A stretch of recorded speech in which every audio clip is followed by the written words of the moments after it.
how to block unwanted emails in Yahoo Mail. So if you want to get rid of emails and unwanted emails, it's really easy to do. There's two ways to do this. And it goes for the same if you were on a web browser or on your computer. So go to Yahoo, and I'm going to show you on the Yahoo app here. So number one way is you can click and hold, and you'll get some options here, and you want to just mark this as spam. What that's going to do is it's going to block those emails and hopefully block the user email so that you stop getting emails from that email address. What you can also do is go ahead and click and open an email.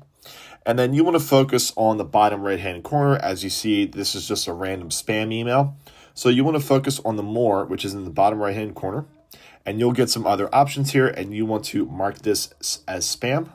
And you're going to have it there. And that is two ways to block unwanted emails in your Yahoo Mail.